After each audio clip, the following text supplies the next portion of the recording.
ಇನ್ನು D K Shivakumar ಅವರು ಮುಖ್ಯಮಂತ್ರಿ ಆಗಲೇಬೇಕಂತೇಳಿ ಸಾಕಷ್ಟು ಬಾರಿ ಮಾಧ್ಯಮದ ಮುಂದೆ ಬಂದು ಹೇಳಿಕೆ ಕೊಟ್ಟಂತ ಮಾಗಡಿ ಬಾಲಕೃಷ್ಣ ಅವರಾಗಿರ್ಬೋದು, ಇನ್ನೂ ಒಂದಷ್ಟು ಅವರ ಡಿ ಕೆ ಶಿವಕುಮಾರ್ ಅವರ ಒಂದಷ್ಟು ನಿಷ್ಠೆ ತೋರಿಸಿದಂಥ ಒಂದಷ್ಟು ಶಾಸಕರು. ಸೊ ಆ ಪೈಕಿ ಈಗ ಮಾಗಡಿ ಶಾಸಕರಾದಂಥ ಬಾಲಕೃಷ್ಣ ಅವರು ಕೂಡ ಸಚಿವ ಸ್ಥಾನ ಸಂಪುಟದಲ್ಲಿ ಅವಕಾಶ ಸಿಕ್ಕಿರುವಂಥದ್ದು. ಸೊ ಹಾಗೆ ಡಿ ಕೆ ಶಿವಕುಮಾರ್ ಅವರ ಆ ಒಂದು ತಂಡದಲ್ಲಿ ಯಾರಿಗೆಲ್ಲ ಈ ಅವಕಾಶ ಸಿಕ್ಕಿದೆ, ಯಾರಿಗೆಲ್ಲ ಮಿಸ್ ಆಗಿದೆ ಸರ್? ಇಲ್ಲ, ಡಿ ಕೆ ಶಿವಕುಮಾರ್ ಅವರು ಮುಖ್ಯಮಂತ್ರಿ ಆದರು. ಮುಖ್ಯಮಂತ್ರಿ ಆಗಬೇಕು ಅಂತ ಪ್ರಬಲವಾಗಿ ಪ್ರತಿಪಾದಿಸಿದ್ರಲ್ಲಿ ಮಾಗಡಿ ಬಾಲಕೃಷ್ಣ ಅವರು ಕೂಡ ಒಬ್ಬರು. ರಾಮನಗರ ಎಮ್ ಎಲ್ ಎ ಅವರು ಏನು ಹೆಸರು, ಮುಸ್ಲಿಂ ಅಲ್ಪಸಂಖ್ಯಾತರ ಎಮ್ ಎಲ್ ಎ ಅವರು ಇದ್ದಾರೆ. ಆಮೇಲೆ ಗಣಿಗ ರವಿ ಇರ್ಬೋದು, ದಾವಣಗೆರೆ ಚನ್ನಗಂಗಾ ಅವರು, ಬಸವರಾಜು, ಕುಣಿಗಲ್ ರಂಗನಾಥ್, ಇವರೆಲ್ಲ ಬಹಳ ಪ್ರಬಲವಾಗಿ ಪ್ರತಿಪಾದಿಸಿದ್ರು ಅವರು. ಈ ಎಲ್ಲ ಇದರಲ್ಲಿ ಮಾಗಡಿ ಬಾಲಕೃಷ್ಣ ಅವರಿಗೆ ಮಿನಿಸ್ಟರ್ ಸಿಕ್ಕಿದೆ, ಸಚಿವ ಸ್ಥಾನ ಸಿಕ್ಕಿದೆ. ಹಾಗಂದ ಮಾತ್ರಕ್ಕೆ ಇವರು ಅವ್ರನ್ನ ಬೆಂಬಲಿಸಿದ್ರು, ಅವ್ರ ಹಿಂದೆ ಓಡಾಡ್ತಿದ್ರು ಅಂತೇಳಿ ಸಿಕ್ಕಿರೋದು ಲೆಕ್ಕ ಅಲ್ಲ.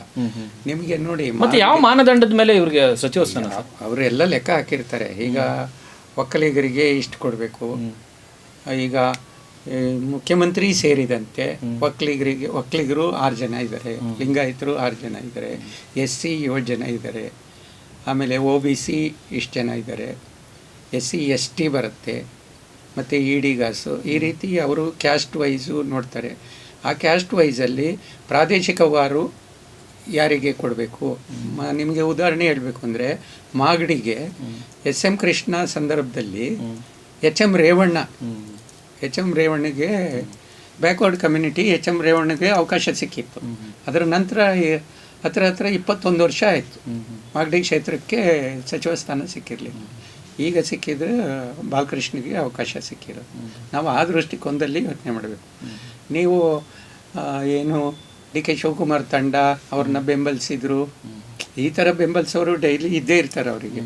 ಹಾಗಂದ ಮಾತ್ರಕ್ಕೆ ಅವ್ರು ಎಲ್ಲರನ್ನೂ ಸಚಿವರನ್ನು ಮಾಡೋಕ್ಕಾಗಲ್ಲ. ಇದನ್ನೆಲ್ಲದನ್ನೂ ಯೋಚನೆ ಮಾಡುತ್ತೆ ಹೈಕಮಾಂಡ್. ಆಮೇಲೆ ನಾಳೆ ಅವರು ದೂರದೃಷ್ಟಿ ಏನಂದರೆ, ನೆಕ್ಸ್ಟ್ ಎಲೆಕ್ಷನ್ನು 2028 ಎಲೆಕ್ಷನ್ ದೃಷ್ಟಿಕೋನ ನಾವು ಹೆಂಗೆ ಗೆಲ್ಲಬೇಕು, ಗೈನ್ ಹೆಂಗೆ ಮಾಡಬೇಕು, ಹಳೆ ಮೈಸೂರು ಭಾಗದಲ್ಲಿ ಒಕ್ಕಲಿಗರ ಮತಗಳನ್ನು ನಾವು ಹೆಂಗೆ ಸೆಳಿಬೇಕು. ಇಲ್ಲಿ ಪ್ರಾಬಲ್ಯ ಇರೋದು ಒಕ್ಕಲಿಗರ ಮತಗಳು. ಇದು ಮತ ಸೆಳಿಲಿಕ್ಕೆ ಇವರಿಗೂ ಒಂದು ಪ್ರಭಾವಿ ನಾಯಕರು ಬೇಕು, ಆಮೇಲೆ ಜೋಶಾಗಿ ಮಾತಾಡೋರು ಬೇಕಾಗಿರುತ್ತೆ. ಅದೆಲ್ಲವನ್ನು ಕನ್ಸಿಡರ್ ಮಾಡಿರುತ್ತೆ ಸರ್. ಈ ಸಚಿವ ಸಂಪುಟ ಏನೀಗ 20 ಜನ, ಒಟ್ಟಾರೆ ಎಷ್ಟು ಜನ ಸರ್ ಸಂಪುಟದಲ್ಲಿ? 34 ಅಲ್ಲಿ ಈಗ 20 ಜನ ನೂತನವಾಗಿ ಏನು ಸಚಿವರಾಗಿ ಆಯ್ಕೆ ಆಗ್ತಾ ಇರುವಂಥದ್ದು, ಇವತ್ತು ಪ್ರಮಾಣ ವಚನ ಸ್ವೀಕಾರ ಮಾಡ್ತಾ ಇರುವಂಥದ್ದು. ಆ 20 ಜನದ ಆ ಒಂದು ತಂತ್ರಗಾರಿಕೆ 2028 ಚುನಾವಣೆಯ ದೃಷ್ಟಿಕೋನದಲ್ಲಿ ಇಟ್ಕೊಂಡೆ ಇವ್ರನ್ನ ಸಚಿವರನ್ನಾಗಿ ಮಾಡಿರುವಂಥದ್ದು ನೀವು ಹೇಳ್ತಾರ ಹಾಗೆ? ಹೌದು. ಯಾವುದೇ ಸಚಿವರನ್ನ ಮಾಡಲಿ, ಯಾವುದೇ ಮುಖ್ಯಮಂತ್ರಿ ಮಾಡಲಿ, ಯಾರನ್ನೇ ಮಾಡಲಿ, ಯಾರ್ದು ಅವೆಲ್ಲ ಮುಂದಿನ ಎಲೆಕ್ಷನ್ನಿನ ದೃಷ್ಟಿ ಇಟ್ಕೊಂಡೇ ಮಾಡೋದು. ಈಗ ಸಿದ್ದರಾಮಯ್ಯ ಅವ್ರು ಮಾಡಿದರು, ಸಿದ್ದರಾಮಯ್ಯನವ್ರನ್ನ ಚೇಂಜ್ ಮಾಡಿ ಡಿ ಕೆ ಶಿವಕುಮಾರ್ ಅವ್ರನ್ನ ಮಾಡಿದರು. ಅಂದರೆ ಅಪ್ಕಮಿಂಗು 2028 ವಿಧಾನಸಭೆ ಎಲೆಕ್ಷನ್ನು, 2029 ಲೋಕಸಭೆ ಎಲೆಕ್ಷನ್, ಎರಡರಲ್ಲೂ ನಾವು ಗೈನ್ ಮಾಡ್ಕೋಬೇಕು. ಏನೇನು ರಣತಂತ್ರ ರೂಪಿಸ್ಬೇಕು ಅಂತ ಮಾಡಬೇಕು. ಆಮೇಲೆ ಈಗ ಸಚಿವ ಸಂಪುಟ ಪುನರ್ರಚನೆ ಮಾಡಿದ್ದಾರೆ. ಈಗ ಡಿ ಕೆ ಶಿವಕುಮಾರ್ ಟೀಮು ಇದು ಹೆಂಗೆ ಮಾಡಬೇಕು, ಯಾವ ಕ್ಷೇತ್ರ ಯಾರಿಗೆ ಹೆಂಗೆ ಕೊಟ್ಟರೆ ಮುಂದೆ ಯಾವ ರೀತಿ ನಮಗೆ ಗೈನ್ ಆಗ್ತದೆ ಅನ್ನೋದನ್ನೆಲ್ಲ ಲೆಕ್ಕಾಚಾರ ಮಾಡಿಕೊಂಡು, ಜಾತಿ ಲೆಕ್ಕಾಚಾರ, ಪ್ರಾದೇಶಿಕ ಲೆಕ್ಕಾಚಾರ, ಭೌಗೋಳಿಕ ಲೆಕ್ಕಾಚಾರ, ಆಮೇಲೆ ಅಲ್ಲಿ ಯಾವ ಪಕ್ಷ ಸ್ಟ್ರಾಂಗ್ ಇದೆ, ಯಾವ ಪಕ್ಷ ವೀಕ್ ಇದೆ, ಇದನ್ನೆಲ್ಲ ಲೆಕ್ಕ ಹಾಕಿ ಮಾಡಿ ಕೊಟ್ಟಿರ್ತಾರೆ ಸರ್. ಈ ಒಂದು ಲೆಕ್ಕ, ಈ ಒಂದು ತಂತ್ರಗಾರಿಕೆಯಲ್ಲಿ ಎಲ್ಲ ಒಂದು ಕಡೆ ಈ ಲಕ್ಷ್ಮೀ ಹೆಬ್ಬಾಳ್ಕರ್ ಅವ್ರನ್ನ ಕೈ ಬಿಟ್ಟಿದ್ದಾಗಿರ್ಬೋದು, ಜೊತೆಯಲ್ಲಿ ಮಧು ಬಂಗಾರಪ್ಪನವ್ರನ್ನ ಮತ್ತೆ ಸಂಪುಟಕ್ಕೆ ಸೇರ್ಪಡೆ ಆಗಿರ್ಬೋದು, ಇಲ್ಲಿ ಚೇಳೂರು ವೇಣುಗೋಪಾಲ್ ಅವ್ರನ್ನ ಕೈ ಬಿಟ್ಟಿದ್ದಾಗಿರ್ಬೋದು, ಇದೆಲ್ಲ ಸ್ಟ್ರಾಟಜಿ ಏನಿರುತ್ತೆ ಸರ್? ಇದು ಬೇಲೂರು ಗೋಪಾಲ್ ಕೃಷ್ಣ ಅವ್ರನ್ನ ಇಲ್ಲಿ ಮಧು ಬಂಗಾರಪ್ಪ ನೀವು ಮತ್ತೆ ತಗೊಂಡಿರೋದು ಅಲ್ಲೊಂದು ಬಂಗಾರಪ್ಪಂದು ಒಂದು ಟ್ರೆಡಿಷನಲ್ ಇದಿದೆ ಅಲ್ಲಿ.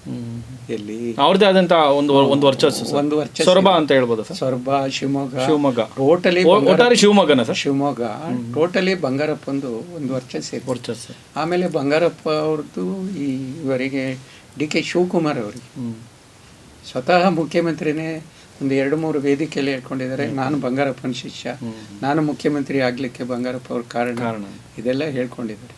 ಸೊ ಬಂಗಾರಪ್ಪ ಅವ್ರ ಪ್ರಭಾವ ಸರ್ಕಾರದ ಮೇಲಿದೆ ಮತ್ತು ಮುಖ್ಯಮಂತ್ರಿಗಳ ಮೇಲಿದೆ.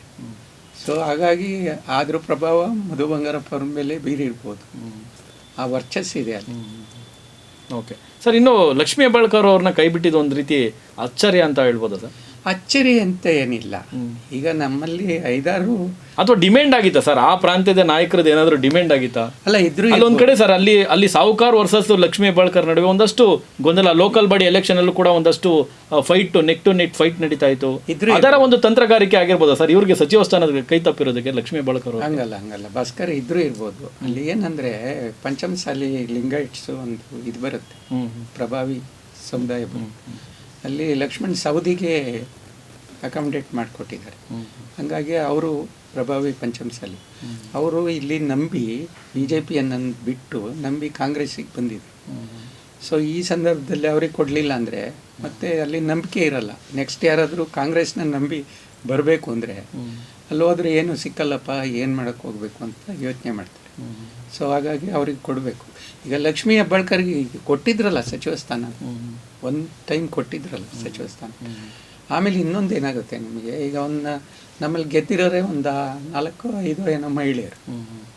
ಒಬ್ಬರಿಗೆ ಇದು ಮಾಡೋದಕ್ಕಿಂತ ಇನ್ನೊಬ್ರಿಗೆ ಯಾರಿಗೋ ಮಾಡಿ ಕೊಡ್ತಾರೆ. ಅದು ಸರ್ ಇನ್ನು ಕುತೂಹಲ ಕೇಳ್ತೀನಿ ಸರ್. ಲಕ್ಷ್ಮೀ ಹೆಬ್ಬಾಳ್ಕರ್ ಅವರ ಸಚಿವ ಸ್ಥಾನ ಕೈ ತಪ್ಪಿದರ ಹಿಂದೆ ಎಲ್ಲಾದರೂ ಈ ಸತೀಶ್ ಜಾರಕಿಹೊಳಿ ಅವರ ಆ ಒಂದು ತಂತ್ರಗಾರಿಕೆನೂ ಏನಾದರೂ ಇರುತ್ತಾ ಸರ್? ಯಾಕಂದರೆ ಅವ್ರ ಮನೆತನ ಜೊತೆಯಲ್ಲಿ ಲಕ್ಷ್ಮೀ ಹೆಬ್ಬಾಳ್ಕರ್ ಅವ್ರ ನಡುವೆ ಒಂದು ಸಂಘರ್ಷ, ಯಾವಾಗಲೂ ರಾಜಕೀಯ ಸಂಘರ್ಷ ಇದ್ದೇ ಇದ್ದಿದ್ದು ನೋಡಿ. ತಂತ್ರ, ಕುತಂತ್ರ, ತಂತ್ರಗಾರಿಕೆ ರಾಜಕಾರಣದಲ್ಲಿ ಮಾಮೂಲಿ. ಗೆದ್ರೆ ನಾನೇ ಮಾಡಿದ್ದು ಅಂತಾರೆ, ಅವರಿಗೆ ಫೇಲ್ ಆಯ್ತಾ ನಮ್ಮದೇ ತಂತ್ರ ಅಂತಾರೆ. ಅದನ್ನು ಹೆಂಗಾರು ಎನ್ಕ್ಯಾಶ್ ಮಾಡ್ತಾರೆ. ಇದು ರಾಜಕಾರಣದಲ್ಲಿ ಮಾಮೂಲಿ.